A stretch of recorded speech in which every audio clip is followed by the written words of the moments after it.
kabar? Bertemu lagi dengan saya, Sunda Ariana.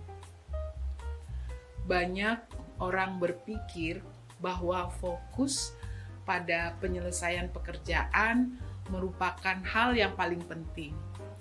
Banyak orang juga berpikir bahwa task culture atau tim yang berbasis penyelesaian masalah bisa membawa kesuksesan penyelesaian pekerjaan lebih cepat. Akan tetapi perlu diketahui bahwa anggapan seperti ini ternyata malah dapat menyebabkan performa tim menurun. Ternyata pemberian motivasi sangat penting karena berpengaruh sebagai pendorong perilaku dan mengarahkan pekerja untuk berusaha mencapai tujuan. Dengan motivasi yang kuat, pekerja tidak akan menghiraukan rasa lelah, penat, dan stres. Motivasi yang kuat membuat pekerja tidak mudah menyerah dan mampu bertahan untuk menyelesaikan pekerjaannya. Banyak sekali teori motivasi yang pernah diciptakan oleh beberapa ahli. Tercatat tidak kurang dari 10 teori yang berhasil didapatkan dan hampir semua teori motivasi yang dibuat itu memiliki pokok pembicaraan yang sama, yaitu membicarakan tentang hubungan antara kebutuhan dengan motivasi. Teori-teori motivasi ini terus berkembang dan semakin bertambah setiap tahunnya. Banyak teori motivasi ini disebabkan oleh perkembangan zaman, sehingga harus membuat teori motivasi terus beradaptasi dengan perkembangan zaman itu pula. Mengingat pentingnya pemberian motivasi, seorang pemimpin harus tahu bagaimana cara memberikan motivasi pada timnya. Untuk itu, ada baiknya kita mempelajari teori-teori motivasi. Apa itu motivasi? Motivasi adalah serangkaian sikap dan nilai-nilai yang memengaruhi individu untuk mencapai tujuannya. Sikap dan nilai itulah yang memberikan kekuatan untuk mendorong individu dalam mencapai tujuannya. Motivasi secara umum terbagi menjadi 2, dilihat dari sumber motivasi. Yang pertama, intrinsic motivation, yaitu motivasi yang bersumber dari dalam diri sendiri. Dan yang kedua, extrinsic motivation, yaitu motivasi yang muncul karena ada faktor luar yang memotivasi. Seseorang yang secara internal termotivasi, dia akan melakukan pekerjaannya dengan senang tanpa paksaan. Namun ada juga orang yang termotivasi karena faktor-faktor luar, bisa berupa hadiah, bahkan tekanan, juga dapat menjadi motivasi dari luar. Dan di antara intrinsic dan extrinsic motivation, motivasi terkuat tentu yang berasal dari dalam diri sendiri. Keberadaan motivasi dalam diri seseorang sangat penting, apalagi bagi pekerja.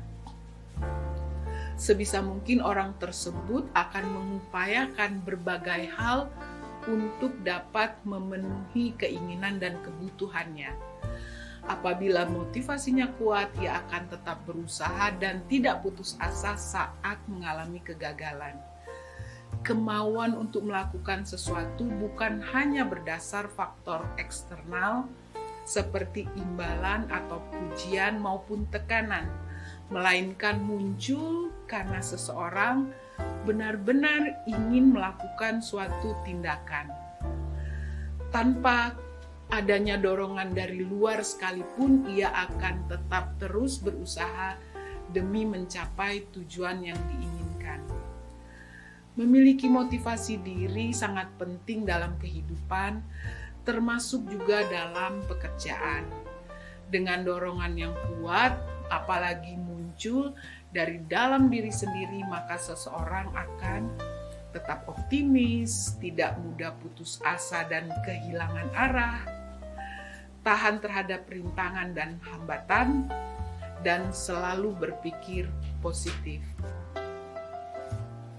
Untuk memahami tentang motivasi, kita akan membahas beberapa teori tentang motivasi.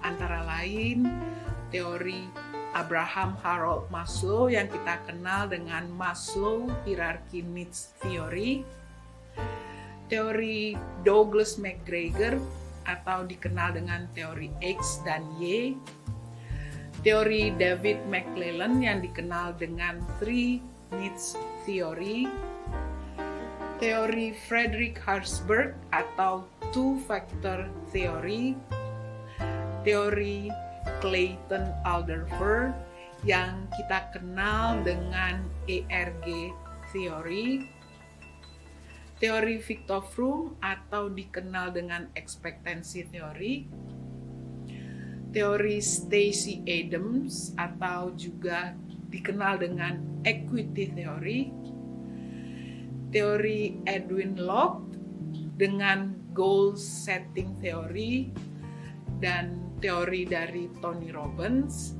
juga ada efek Hawthorne dari Elton Mayo. Teori motivasi yang pertama adalah teori hierarki kebutuhan atau hierarchy of needs yang dikemukakan oleh Maslow. Abraham Harold Maslow adalah seorang psikologis Amerika yang menyatakan bahwa manusia mempunyai 5 tingkat atau hierarki kebutuhan. Yang pertama, kebutuhan fisiologis atau physiological needs. Kebutuhan manusia yang paling dasar adalah kebutuhan untuk mendapatkan makanan, tempat tinggal, pakaian, dan sebagainya yang merupakan kebutuhan dasar. Orang yang kebutuhannya masih di level pertama atau level dasar tidak terlalu peduli dengan penghormatan, uang tabungan, dan sebagainya.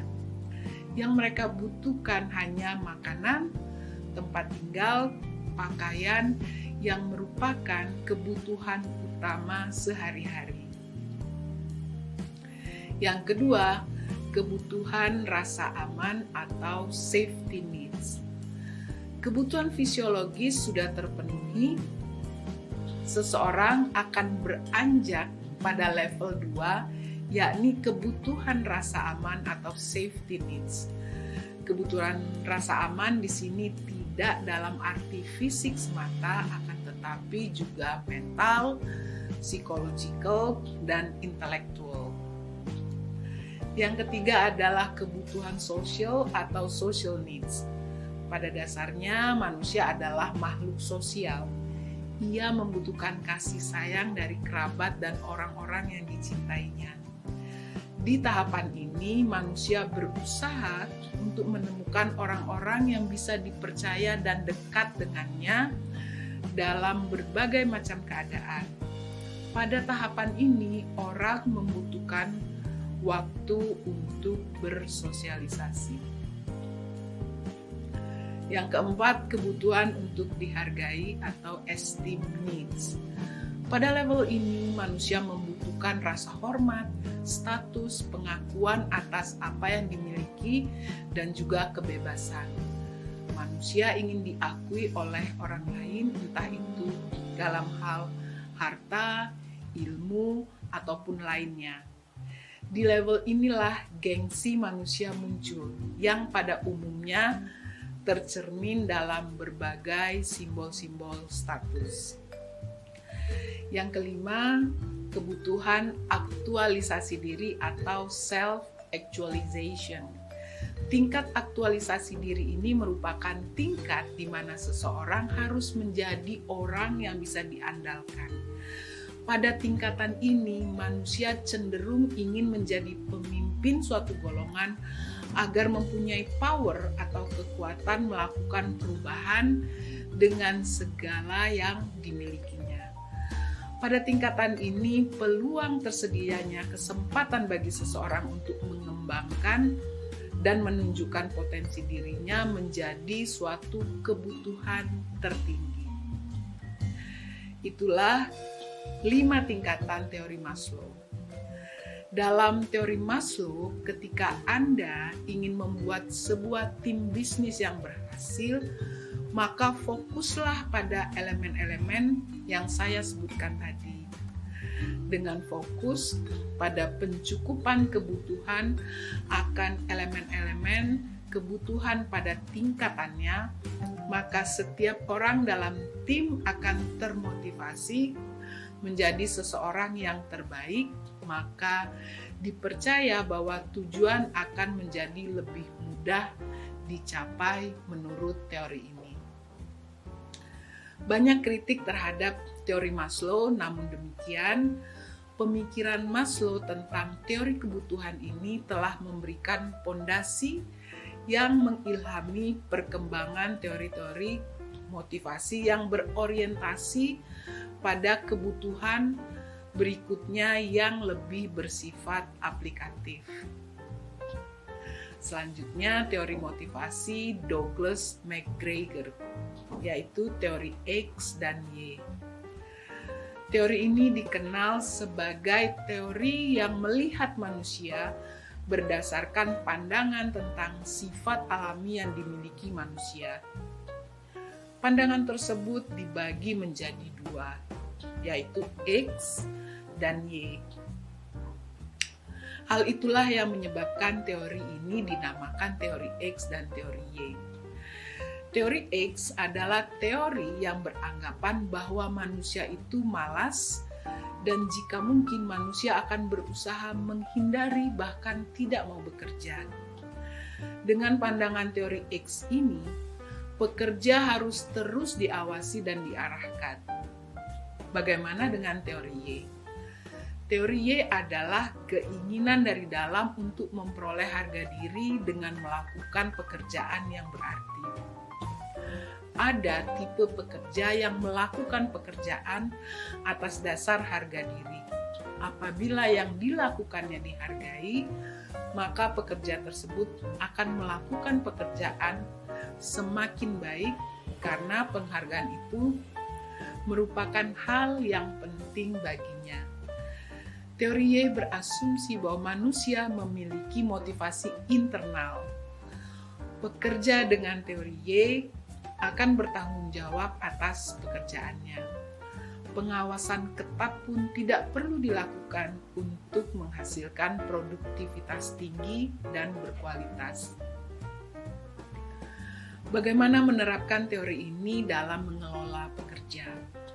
Sebelum memilih teori mana yang akan digunakan dalam mengelola sumber daya manusia, kenali dulu karakter pekerja. Apabila memiliki pekerja yang mempunyai motivasi, tetapi diperlakukan seperti pekerja pemalas yang tidak akan bekerja jika tidak dikontrol setiap saat, maka mereka akan memilih untuk berhenti.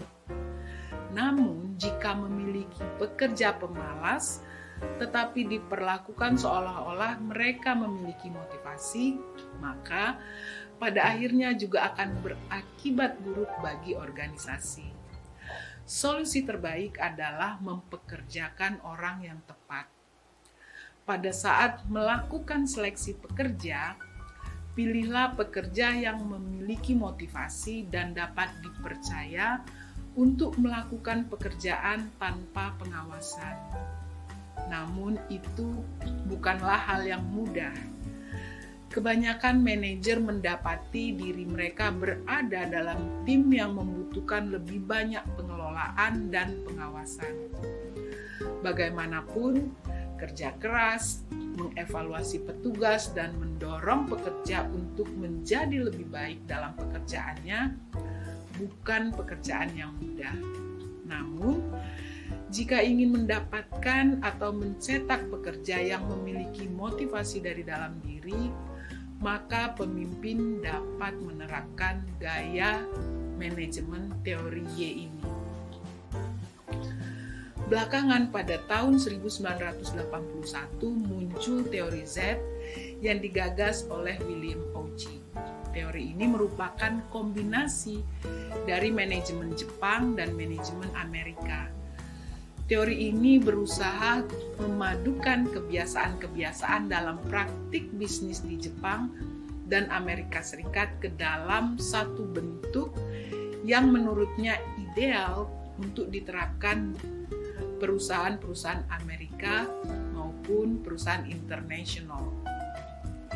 William Ochi mengatakan bahwa rasa aman atau secure secara khusus punya arti penting. Pekerja membutuhkan penghargaan dalam bentuk bekerja dengan bebas dan dipekerjakan selamanya. Dalam sistem manajemen Jepang, keamanan itu terjamin karena sebagian besar pekerja memiliki masa kerja seumur hidup atau lifetime employment. Organisasi gaya Jepang yang berkomitmen pada hubungan jangka panjang menimbulkan rasa aman bagi pekerja. Namun, tinjauan dan evaluasi kinerja secara reguler dan tegas seperti manajemen Amerika juga tetap dilakukan agar pekerja dapat bekerja secara efektif dan produktif. Teori Z juga menekankan perkembangan hubungan kepercayaan atau trust relationship antara pemimpin dan yang dipimpin. Penekanan itu didasarkan pada asumsi bahwa motivasi pekerja pertama-tama bersifat internal. Namun perasaan-perasaan itu harus diperkuat oleh komitmen jelas terhadap pekerja dari pimpinan. Berikan kewenangan untuk membuat keputusan kolektif dengan memberi tanggung jawab kelompok sehingga diharapkan kinerja pekerja akan meningkat. Melalui penciptaan rasa aman yang memungkinkan para pekerja memunculkan ide-ide baru tanpa takut ditolak atau takut gagal juga dianggap dapat meningkatkan kinerja. Tidak seperti teori XY dari McGregor, teori Z berfokus pada sikap dan tanggung jawab dari para pekerja. Sedangkan McGregor dengan teori XY berfokus pada manajemen dan motivasi dari perspektif pemimpin organisasi. Selanjutnya teori David McClelland yang dikenal dengan Three Needs Theory. Teori motivasi McClelland memiliki 3 poin kunci. Menurut McClelland, seseorang bisa mencapai tujuan yang diinginkan karena adanya 3 kebutuhan, yaitu kebutuhan untuk pencapaian atau need for achievement, kebutuhan afiliasi atau hubungan need for affiliation, dan kebutuhan akan kekuasaan atau need for power.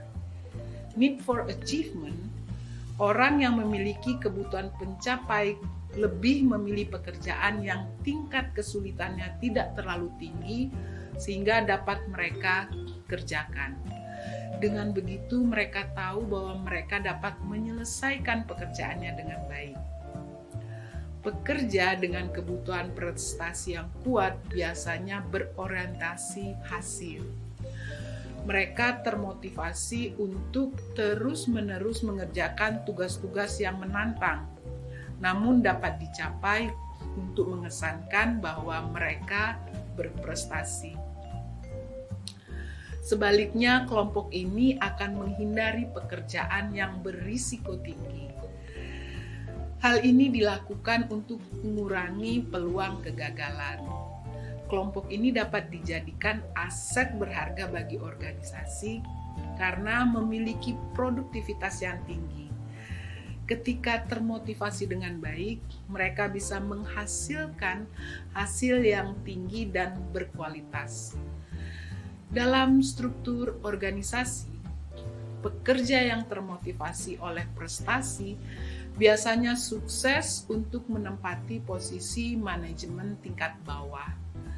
Prestasi-prestasi mereka membuat mereka mudah menempati tangga karir tersebut, dan mereka cenderung sukses memerankan posisi mereka. Tapi ketika menuju manajemen puncak, mereka mungkin mengalami kesulitan karena harus mengerjakan pekerjaan yang membutuhkan risiko tinggi. Mereka mungkin juga tidak siap untuk berkompetisi dengan talenta lainnya. Sebagai hasilnya, mereka biasanya akan tersingkir sebelum mencapai puncak.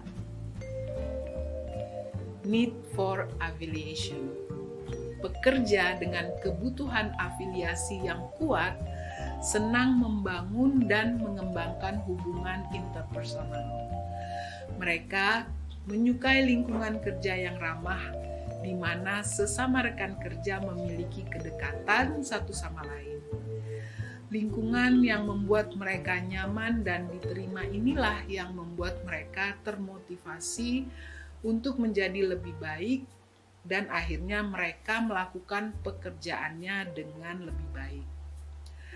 Kelompok ini senang bekerja dalam tim karena mereka senang menciptakan dan memelihara hubungan sosial.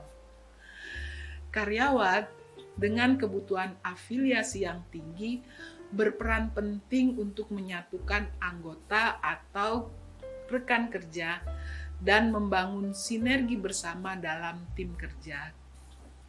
Mereka bisa menjadi jembatan penghubung yang baik antara pekerja yang termotivasi oleh kekuasaan dan pekerja yang termotivasi oleh prestasi. Tipe karyawan dengan kebutuhan afiliasi seperti ini cocok dengan jenis pekerjaan yang melibatkan interaksi sosial, seperti misalnya bekerja di area layanan pelanggan. Namun, mereka cenderung menempatkan hubungan interpersonal di atas pencapaian kinerja, sehingga kinerja mereka mungkin terlihat biasa-biasa saja.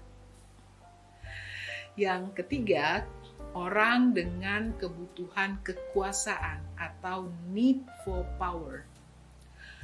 Orang-orang yang membangun motivasi untuk mendapatkan kekuasaan akan lebih suka mengontrol orang lain dan menjadi seseorang yang bertanggung jawab. Karyawan dengan kebutuhan terhadap kekuasaan yang tinggi termotivasi untuk memiliki pengaruh dan kekuasaan terhadap orang lain.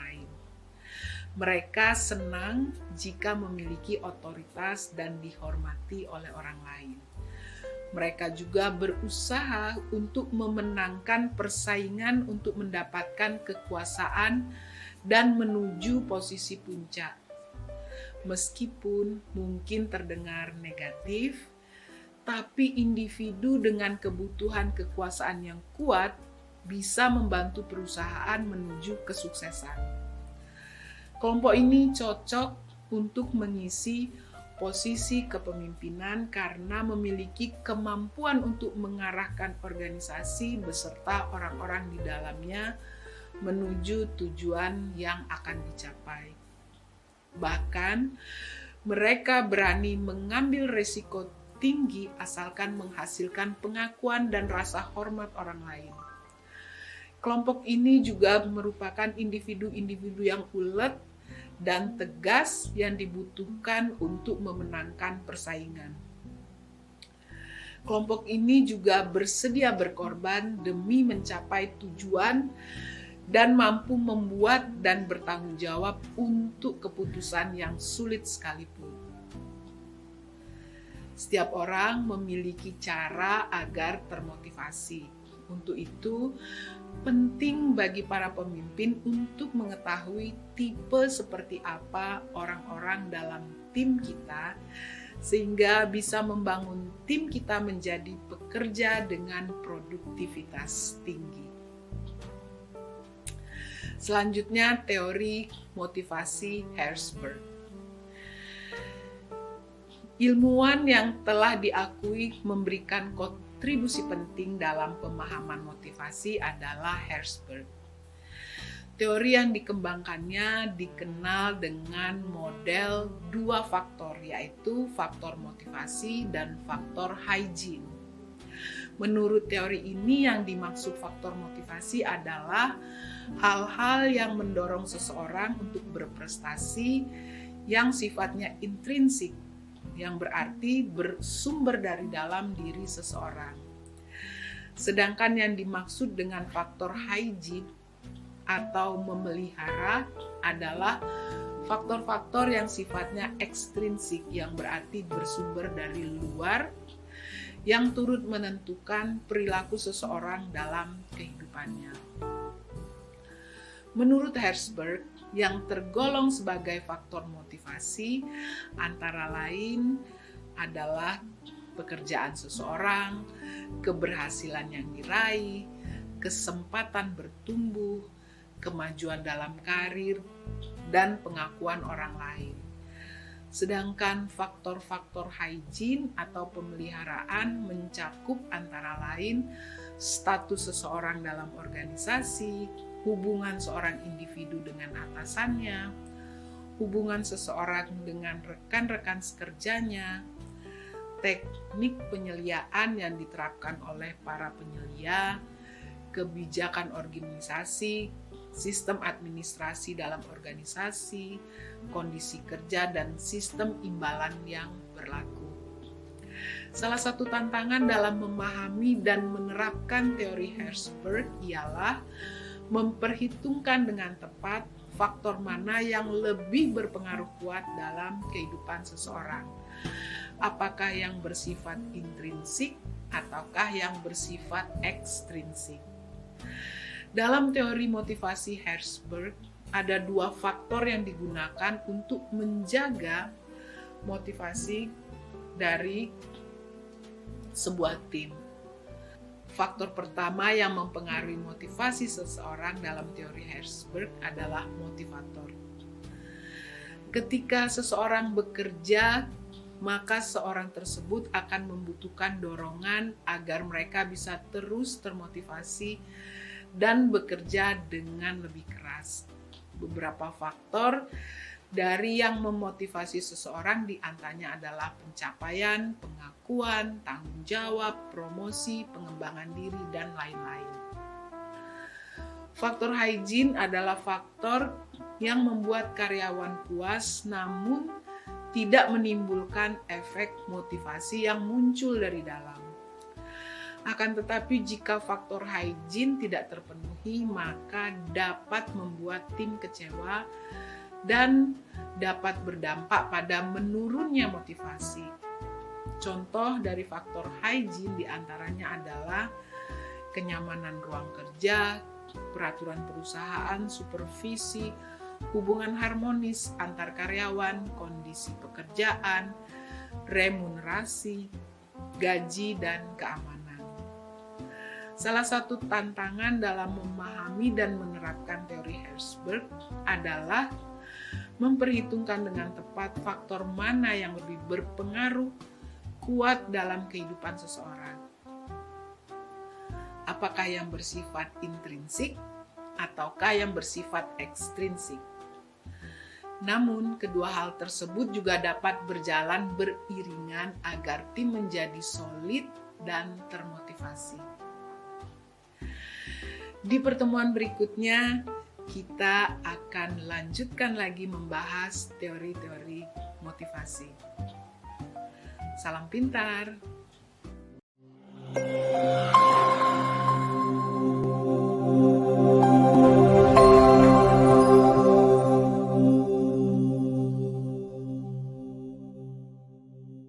Halo Sobat Pintar, bertemu lagi dengan saya, Sunda Ariana di Burektor Video.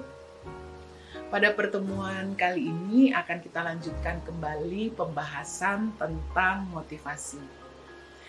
Teori Clayton-Alderfer atau yang dikenal dengan teori EFG adalah teori motivasi yang diperkenalkan oleh Clayton Paul Alderfer. Akronim ERG dalam teori Alderfer merupakan huruf-huruf pertama dari 3 istilah, yaitu E untuk existence atau kebutuhan akan eksistensi, R untuk relatedness, kebutuhan untuk menjalin hubungan dan pihak lain, dan G, growth, kebutuhan untuk bertumbuh. Teori ini dianggap sebagai penyederhanaan dari teori motivasi Maslow. Ini disebabkan karena teori IRG memiliki beberapa poin yang mirip dengan teori Maslow. Perbedaan antara teori IRG dengan teori Maslow ada pada beberapa aspek. Dalam teori IRG, Alderfer juga mengusung konsep hierarki dalam bentuk piramida. Dan dalam piramida hierarki Maslow ada 5 tingkat. Masih ingat kan pertemuan sebelumnya? Kalau masih ingat, coba sebutkan 5 tingkat teori Maslow dimaksud. Dalam teori IRG, 5 tingkatan tersebut disederhanakan menjadi 3 tingkat, yaitu existence, E, yang meliputi tingkat fisiologis dan keamanan pada teori Maslow, tingkat relatedness atau R meliputi tingkat sosial dan sebagian dari tingkat kepercayaan diri, dan terakhir konsep growth atau G meliputi sebagian dari tingkat kepercayaan diri dan aktualisasi diri. Secara konseptual, kebutuhan-kebutuhan yang ada dalam teori Maslow juga secara konsep ada pada teori Alderfer. Perbedaan teori Maslow dengan Alderfer, dalam teori Maslow apabila orang sudah mampu memenuhi kebutuhannya, maka dia akan mencari atau naik ke pemenuhan kebutuhan di atasnya. Berbeda dengan teori Alderfer yang menyatakan sebaliknya. Semakin sulit memuaskan kebutuhan yang tingkatnya lebih tinggi, semakin besar keinginan untuk memuaskan kebutuhan di bawahnya. Dalam teori IRG ini dikenalkan juga mengenai sebuah prinsip yang disebut dengan prinsip regresi frustasi. Prinsip ini menyatakan bahwa ketika kebutuhan lebih tinggi dari seseorang tidak terpenuhi, maka seseorang mungkin akan berbalik mencari kebutuhan yang lebih rendah. Contohnya, jika dalam tim ada seorang yang ambisius namun tidak mendapatkan kesempatan bertumbuh dalam karir, maka motivasi mereka akan menurun dan akan menyebabkan mereka merasa frustasi. Jika hal tersebut terjadi, maka orang tersebut akan memengaruhi orang lain dalam tim sehingga kinerja tim menjadi kurang efektif. Juga misalnya ketika seseorang gagal memenuhi kebutuhan relatedness, maka mereka akan mencari cara lain untuk memenuhi kebutuhan existence atau E. Tampaknya pandangan ini didasarkan kepada sifat pragmatisme manusia. Artinya, karena menyadari keterbatasannya, seseorang dapat menyesuaikan diri pada kondisi objektif yang dihadapinya dengan antara lain memusatkan perhatiannya kepada hal-hal yang lebih mungkin untuk dicapai. Selanjutnya adalah teori Viktor Fromm atau teori harapan atau ekspektansi teori. Viktor Fromm dalam bukunya yang berjudul Work and Motivation mengetengahkan suatu teori yang disebutnya sebagai teori harapan. Menurut teori ini, motivasi merupakan akibat atau sesuatu yang ingin dicapai oleh seseorang dan yang bersangkutan memperkirakan bahwa tindakannya akan mengarah kepada hasil yang diinginkannya. Artinya, apabila seseorang sangat menginginkan sesuatu dan ada harapan untuk mendapatkannya, maka yang bersangkutan akan berupaya untuk mendapatkannya.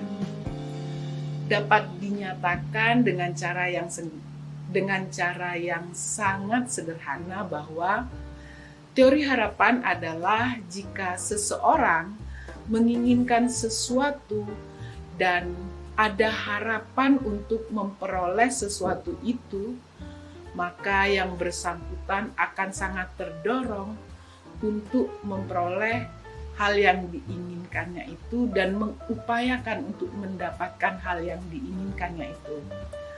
Sebaliknya, jika harapan memperoleh hal yang diinginkannya itu tipis, motivasinya untuk berusaha akan menjadi rendah. Di kalangan ilmuwan dan para praktisi manajemen sumber daya manusia, teori harapan ini mempunyai daya tarik tersendiri karena penekanan tentang pentingnya bagian kepegawaian membantu pegawai dalam menentukan hal-hal yang diinginkannya serta menunjukkan cara-cara yang paling tepat untuk mewujudkan keinginannya itu. Penekanan ini dianggap penting karena pengalaman menunjukkan bahwa para pekerja tidak selalu mengetahui secara pasti apa yang diinginkannya, termasuk cara untuk memperolehnya. Selanjutnya, teori ekuitas atau equity theory. Teori ekuitas yang dicetuskan oleh Stacey Adams, juga dikenal sebagai Adams Equity Theory, dikembangkan pada tahun 1963. John Stacey Adams adalah seorang psikolog perilaku di tempat kerja. Istilah ekuitas mengacu pada kondisi keseimbangan, keadilan, kesetaraan, atau kewajaran antara input yang diberikan oleh pekerja dan juga output yang diberikan oleh pekerja. Kalau pekerja dapat menemukan keseimbangan antara input yang dikeluarkannya dan output yang didapat dari tempat kerjanya, maka keadaan ini akan membuat suasana kerja menjadi kondusif dan pekerja menjadi lebih produktif. Yuk kita pahami dulu apa yang dimaksud dengan input. Input adalah kerja keras, keterampilan, motivasi, rasa antusias, dan pengetahuan.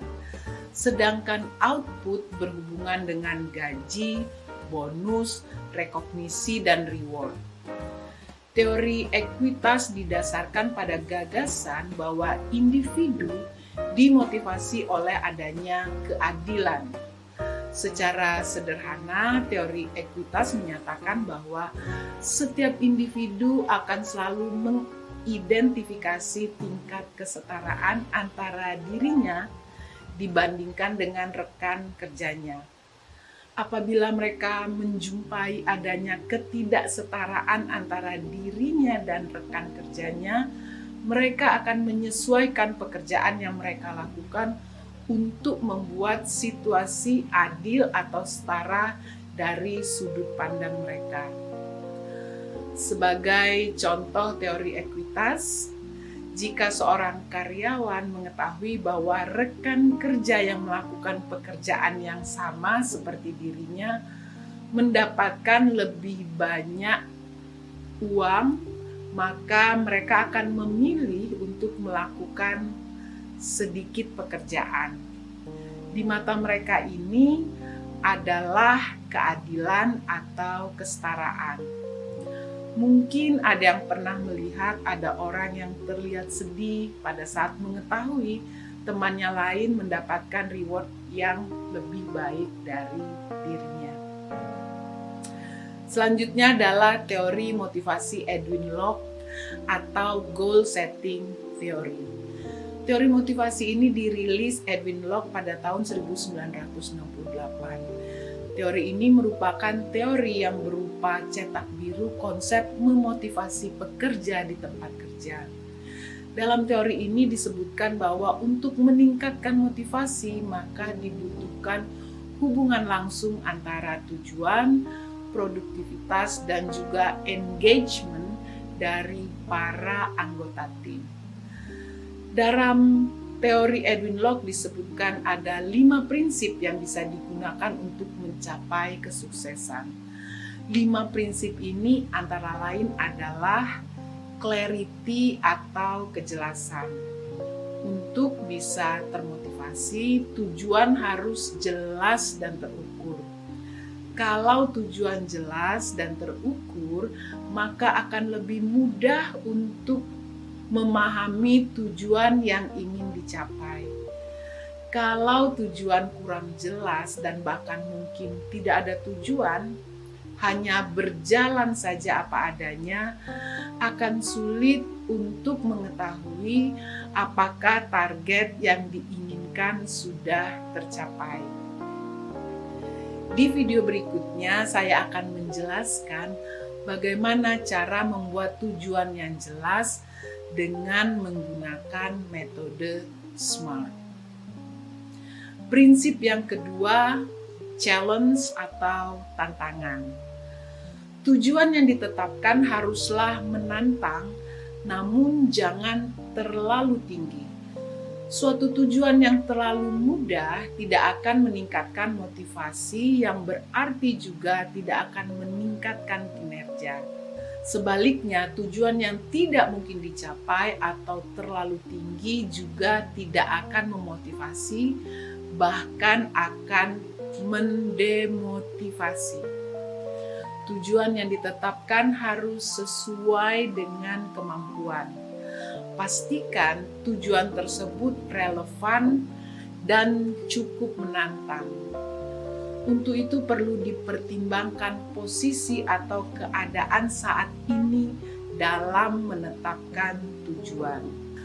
Prinsip ketiga adalah komitmen. Teori ini menyatakan bahwa karyawan yang memiliki komitmen dengan tujuan yang tinggi akan memengaruhi kinerjanya. Pastikan tujuan yang ditentukan dipahami dan disepakati bersama. Yang keempat adalah feedback atau umpan balik. Pastikan ada metode pengukuran keberhasilan dan umpan balik terhadap usaha untuk meraih tujuan. Dan yang terakhir atau yang kelima adalah task complexity atau kompleksitas pekerjaan. Buatlah tujuan yang sedikit kompleks tanpa membuatnya menjadi membingungkan. Artinya, berikanlah seseorang waktu yang cukup untuk mencapai tujuannya atau mempelajari hal-hal yang mereka butuhkan untuk mencapai tujuannya. Teori Locke ini menyatakan bahwa penjelasan yang paling sederhana mengapa orang berkinerja lebih baik daripada yang lain karena mereka memiliki tujuan yang berbeda. Penetapan tujuan atau target dapat membantu men-trigger perilaku produktif, juga dapat mengarahkan untuk fokus pada pencapaian tujuan. Pada akhirnya kita tidak dapat mengukur ketercapaian tujuan kalau kita tidak tahu apa yang ingin kita capai. Jadi penetapan tujuan itu sangat penting. Selanjutnya adalah teori motivasi Tony Robbins. Teori motivasi baru muncul di abad 21.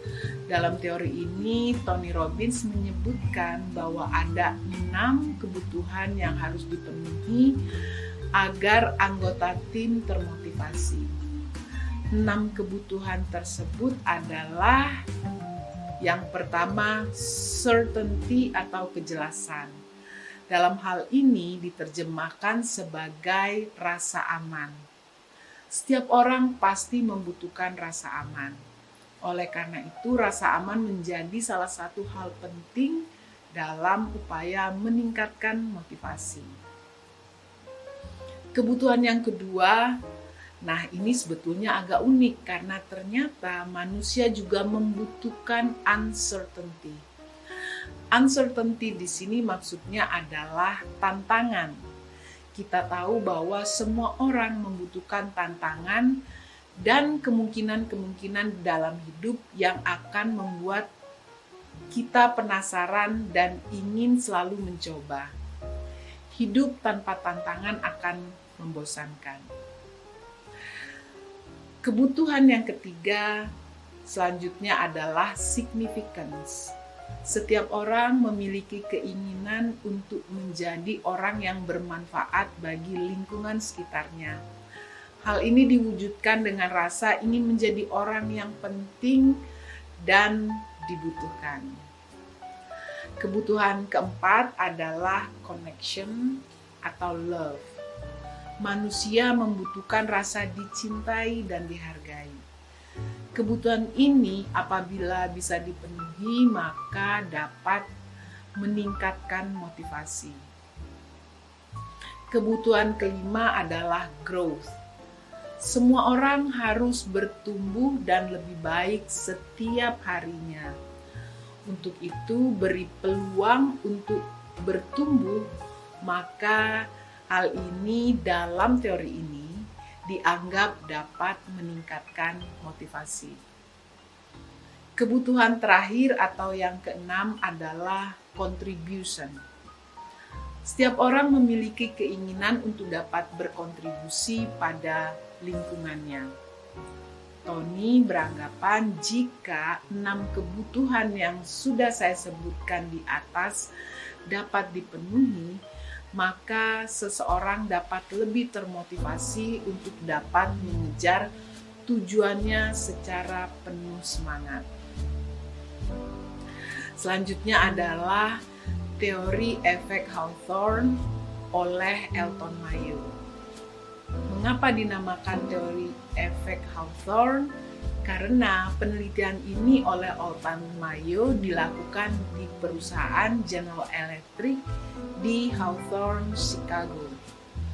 Dalam teori motivasi ini, salah satunya disimpulkan bahwa manusia memiliki kecenderungan untuk bekerja lebih keras hanya kalau mereka diawasi.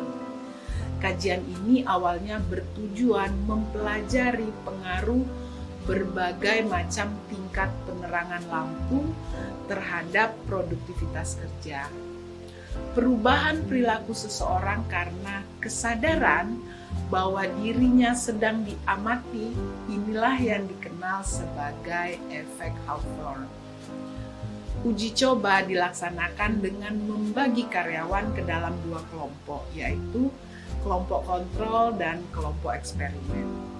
Kelompok eksperimen dikenai berbagai macam intensitas penerangan, sementara kelompok kontrol bekerja di bawah intensitas penerangan yang tetap. Para peneliti mengharapkan adanya perbedaan jika intensitas cahaya diubah. Namun mereka mendapatkan hasil yang mengejutkan. Baik tingkat cahaya itu dinaikkan maupun diturunkan, output pekerja meningkat daripada biasanya. Para peneliti tidak dapat menjelaskan apa yang mereka temukan. Mereka hanya dapat menyimpulkan bahwa intensitas penerangan tidak berhubungan langsung dengan produktivitas. Pada tahun 1927, Profesor Elton Mayo dari Harvard beserta rekan-rekannya diundang untuk bergabung dalam kajian ini. Mereka kemudian melanjutkan penelitian tentang produktivitas kerja dengan cara-cara yang lain. Misalnya dengan mendesain ulang jabatan, mengubah lamanya jam kerja dan hari kerja dalam seminggu, memperkenalkan periode istirahat, dan menyusun rancangan upah individu dan rancangan upah kelompok. Ternyata dari hasil penelitian menunjukkan bahwa insentif-insentif yang diberikan hanya sedikit pengaruhnya terhadap output pekerja dibandingkan dengan tekanan kelompok, penerimaan kelompok, serta rasa aman yang menyertainya. Peneliti menyimpulkan bahwa norma-norma sosial atau standar kelompok merupakan penentu utama perilaku kerja individu. Hasil kajian Hawthorne Effect menunjukkan bahwa perilaku individu akan berubah disebabkan oleh kesadaran mereka bahwa mereka sedang diawasi. Kajian ini menyarankan agar pekerja yang cenderung mengubah perilakunya karena diawasi harus mendapat perhatian lebih dengan menggunakan humanistic approach sebagai alat untuk meningkatkan kepuasan pekerja. Elton Mayo percaya bahwa manajemen yang baik bukan hanya masalah menyelesaikan permasalahan dengan cara efisiensi, tetapi pemimpin juga harus memiliki kemampuan human relation yang baik. Seorang pemimpin sebaiknya memiliki apa yang kita kenal dengan emotional intelligence dan soft skill seperti counseling, motivating, juga communicating. Apakah Anda sudah memiliki kemampuan dimaksud? Salam pintar!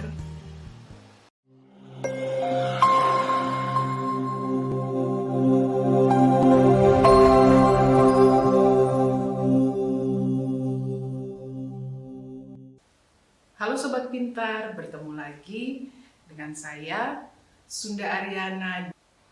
Pada pertemuan kali ini kita akan membahas tentang integration atau integrasi.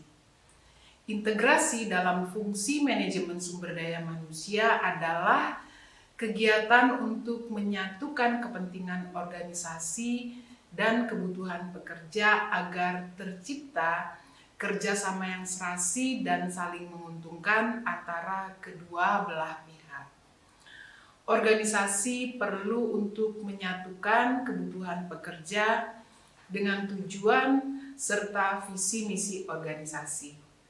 Agar kepentingan organisasi bisa berjalan beriringan dengan keinginan dan kebutuhan pekerja, perlu dilakukan integrasi.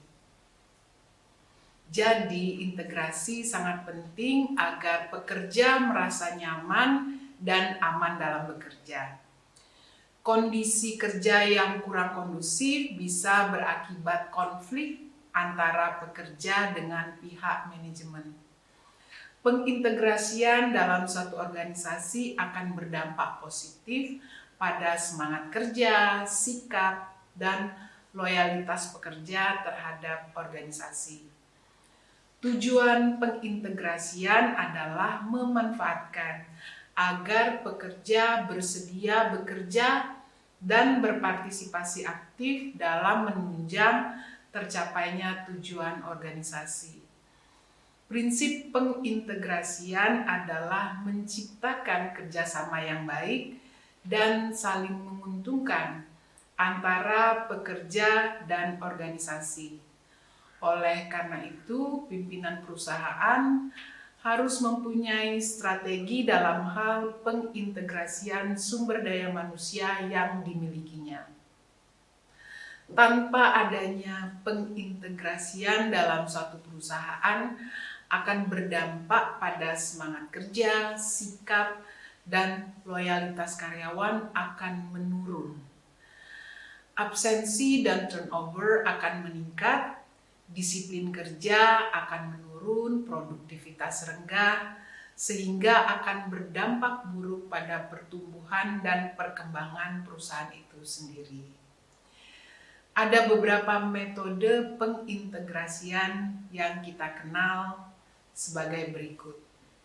Yang pertama, hubungan antar manusia atau human relations. Hubungan antar manusia adalah hubungan kemanusiaan yang harmonis, tercipta atas kesadaran dan kesediaan melebur keinginan individu demi terjaminnya kepentingan bersama. Tujuannya adalah menghasilkan integrasi yang kuat untuk mendorong kerjasama yang produktif dan kreatif dalam mencapai sasaran bersama. Manajer dalam menciptakan hubungan antar manusia yang harmonis memerlukan kecakapan dan keterampilan tentang komunikasi, psikologi, sosiologi, dan antropologi, sehingga mampu memahami serta dapat mengatasi masalah-masalah dalam hubungan kemanusiaan. Untuk itu, manajer SDM harus mempelajari dan memahami karakter dan kepribadian individu agar dapat mengatasi masalah yang terjadi dengan pekerja apabila terjadi masalah.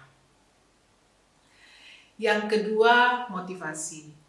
Motivasi adalah dorongan yang dimiliki oleh individu yang dapat merangsang untuk melakukan tindakan-tindakan atau sesuatu yang menjadi dasar atau alasan seseorang untuk berperilaku atau melakukan sesuatu.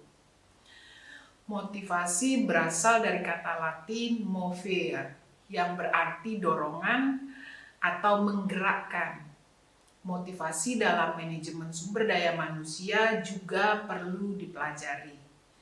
Dengan mempelajari teori-teori motivasi, seorang pemimpin dengan caranya dapat mengarahkan kemampuan dan potensi pekerja agar mau bekerja sama secara produktif untuk mencapai dan mewujudkan tujuan yang telah ditentukan. Jadi, tujuan motivasi adalah menggerakkan atau menggugah individu supaya muncul kemauan serta keinginan untuk melaksanakan suatu hal sampai bisa mendapatkan hasil ataupun mewujudkan suatu tujuan. Tiap orang akan sangat termotivasi untuk berperilaku dengan cara yang dapat memenuhi kebutuhannya. Dan kunci keberhasilan seorang pemimpin terletak pada kemampuannya memotivasi anggota organisasi. 3 elemen utama dalam motivasi yaitu intensitas, arah, dan ketekunan. Yang ketiga, kepemimpinan. Kepemimpinan itu adalah tentang bagaimana memengaruhi orang lain, bawahan atau pengikut untuk mencapai tujuan yang diinginkan sang pemimpin. Pemimpin yang baik adalah mereka yang punya sifat kuat dan tegas, tapi sekaligus rendah hati. Memiliki sifat rendah hati tidak berarti lemah atau tidak yakin akan dirinya. Rendah hati itu justru menunjukkan bahwa seseorang memiliki rasa percaya diri yang cukup dan sadar akan kemampuan dirinya. Kepemimpinan adalah tentang memfasilitasi semua orang dengan alat dan strategi yang tepat. Kepemimpinan tidak hanya untuk memaksimalkan kesuksesan organisasi saja, melainkan juga untuk memaksimalkan kemampuan setiap anggota timnya. Kepemimpinan adalah tentang menghilangkan semua penghambat dan memimpin orang lain menuju masa depan yang lebih baik. Seorang pemimpin yang kuat adalah mereka yang tenang, inovatif, sabar, cerdas, dan memiliki semua kualitas baik yang dibutuhkan untuk menjalankan operasional sebuah organisasi. Beberapa orang memiliki jiwa pemimpin secara alami, leaders are born, sementara lainnya harus bekerja cukup keras untuk menjadi seorang pemimpin. Leaders are made. Dengan berbedanya sifat dan karakter seseorang, maka berbeda pula gaya kepemimpinan seseorang dalam memimpin. Pertama, kepemimpinan karismatik.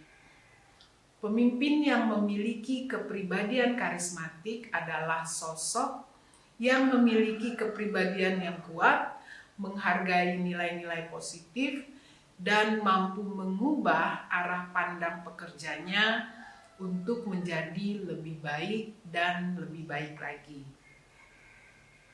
Kedua, Kepemimpinan otoriter.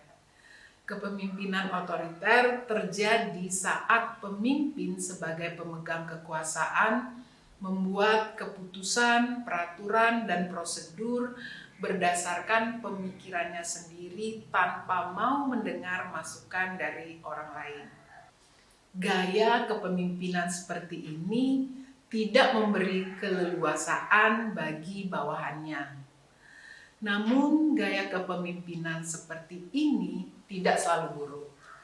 Terkadang dalam kondisi tertentu, seorang pemimpin harus segera mengambil keputusan yang cepat dan tepat. Ketiga, kepemimpinan demokratis.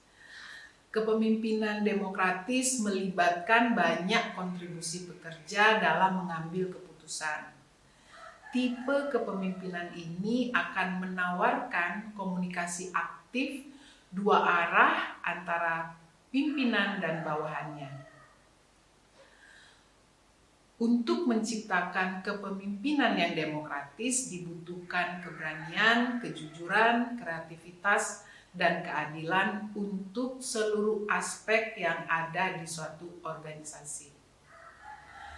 Kepemimpinan delegatif. Dengan kepemimpinan delegatif, para pemimpin memberikan wewenang bagi anggotanya dalam mengambil keputusan. Namun tipe kepemimpinan ini memiliki kelemahan, yaitu ada tendensi atau kecenderungan antar anggota untuk saling menyalahkan keputusan yang telah dibuat. Selanjutnya, kepemimpinan transformasional.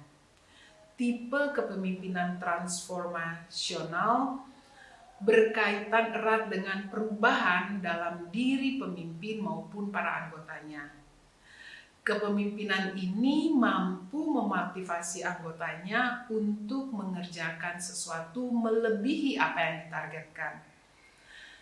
Kepemimpinan transformasional ini biasanya memiliki anggota yang berkomitmen dengan pimpinan yang memberdayakan potensi karyawannya dengan baik melalui visi, misi, dan tujuan yang sama. Kemudian kepemimpinan visioner. Visioner memiliki arti orang yang memiliki pandangan atau wawasan ke masa depan. Pemimpin dengan tipe visioner ini akan mengedepankan inovasi dalam mencapai target yang ditentukan. Pemimpin yang visioner akan mendorong para anggotanya untuk mencoba hal-hal baru dan terus berinovasi dan menjadi pionir demi kemajuan organisasi ke depan. Kepemimpinan liberal. Pemimpin dengan tipe liberal akan memberikan kebebasan kepada anggotanya untuk menyelesaikan semua tugasnya. Kebebasan yang diberikan adalah untuk kenyamanan anggotanya dalam melakukan tugasnya dengan maksud agar pekerjaan yang dilakukan bisa cepat selesai. Seorang pemimpin dengan gaya liberal tidak akan banyak mengarahkan karyawannya, namun tetap mengawasi jalannya kegiatan yang dilakukan anggotanya sehari-hari. Selanjutnya, kepemimpinan pembinaan. Pemimpin dengan gaya membina akan mengawasi dan memberikan arahan pada anggotanya dengan mengatur setiap hasil yang akan dicapainya. Seorang pemimpin yang membina anggotanya juga akan melakukan pendampingan dan memberi motivasi untuk mendorong para anggotanya mencapai tujuan organisasi. Kepemimpinan situasional. Kepemimpinan situasional adalah suatu kondisi ketika pemimpin bertindak berdasarkan lingkungan dan situasi kerja. Ada beberapa cara yang dilakukan oleh seorang pemimpin situasional, yaitu mengarahkan langsung, memberikan pelatihan kepada karyawan, mendukung karyawan, dan melakukan melakukan delegasi. Berbagai gaya kepemimpinan ini digunakan sesuai dengan kondisi yang ada. Yang kemudian kepemimpinan transaksional. Pemimpin dengan gaya ini memberikan tugas seperti transaksi. Ibarat seorang pembeli, pemimpin memberikan tugas dan anggotanya ibarat penjual yang mengerjakan tugas-tugasnya berdasarkan transaksi. Garis komando dengan jelas diberikan dan pekerja harus menyelesaikan pekerjaannya sesuai dengan komitmen. Selanjutnya, kepemimpinan tim. Kepemimpinan dengan gaya ini dibentuk dari hasil diskusi bersama dalam sebuah tim. Kepemimpinan tim adalah mengelola sekelompok orang dalam satu tim untuk bekerja sebagai satu kesatuan tim untuk mencapai tujuan bersama. Banyak ya ternyata gaya kepemimpinan. Mana gaya kepemimpinan yang bagus? Kita tidak berbicara dan memilih mana gaya kepemimpinan yang paling bagus. Karena semua gaya kepemimpinan ada kelebihan dan ada kekurangannya masing-masing. Baiklah, kita lanjut dengan metode integrasi yang keempat, yaitu perjanjian kerja bersama. Perjanjian kerja bersama adalah perjanjian yang merupakan hasil perundingan antara serikat pekerja dengan organisasi yang diketahui oleh Dinas Ketenagakerjaan. Undang-Undang Nomor 13 Tahun 2003 tentang Ketenagakerjaan menyebut perjanjian kerja bersama atau PKB sebagai salah satu sarana dalam mewujudkan hubungan industrial. Perjanjian kerja bersama berisi aturan atau syarat-syarat kerja bagi pekerja.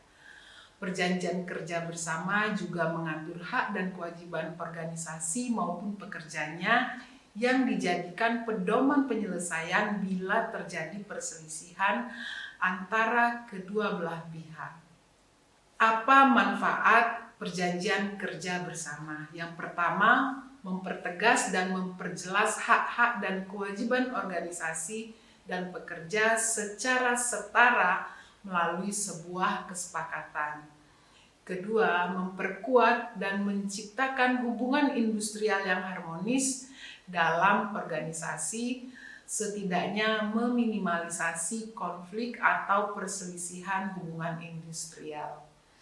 Yang ketiga, produktivitas meningkat oleh karena PKB yang baik dan dijalankan sesuai kesepakatan bersama dapat memotivasi lingkungan kerja. Yang keempat, serikat pekerja terorganisasi dapat meningkatkan kepercayaan anggota pada serikat pekerja. Yang kelima, menetapkan secara bersama-sama syarat kerja yang belum diatur dalam peraturan perundang-undangan. Metode integrasi selanjutnya adalah collective bargaining. Collective bargaining atau perundingan kolektif adalah proses negosiasi antara manajemen suatu organisasi dengan sekelompok pekerja yang bertujuan untuk mengatur perjanjian gaji, kondisi kerja, tunjangan, dan aspek lain dari kompensasi pekerja, juga termasuk hak-hak pekerja. Perundingan kolektif dilakukan sebagai salah satu cara untuk mewujudkan keseimbangan hubungan kerja dengan cara menetapkan kesepakatan antara pekerja dan pengusaha. Tujuan perundingan kolektif adalah untuk menyusun suatu perjanjian kerja. Perjanjian kerja atau labor agreement menguraikan berbagai hak, kewajiban, dan tanggung jawab manajemen. pekerja secara individu dan serikat pekerja. Ada 3 jenis perundingan kolektif. Yang pertama, distributif atau menang kalah. Yang kedua, integratif, win-win outcome. Dan yang ketiga, konsensi atau kompromi. Jika terjadi perselisihan hubungan industrial, harus dimintakan untuk diselesaikan melalui mediasi hubungan industrial atau konsiliasi hubungan industrial atau arbitrase hubungan industrial sebelum dapat dibawa ke pengadilan hubungan industrial. Pengintegrasian adalah fungsi operatif manajemen sumber daya manusia yang cukup penting, sulit dan kompleks untuk merealisasikannya. Hal ini disebabkan karena karyawan bersifat dinamis dan mempunyai pikiran, perasaan, harga diri, sifat, serta membawa latar belakang, perilaku, keinginan, dan kebutuhan yang berbeda-beda. Namun, apabila kita mempelajari bagaimana mengintegrasikan kepentingan pekerja dengan kebutuhan organisasi, insya Allah kita dapat membantu menyelesaikan masalah-masalah yang terjadi. Sekian dulu dari saya.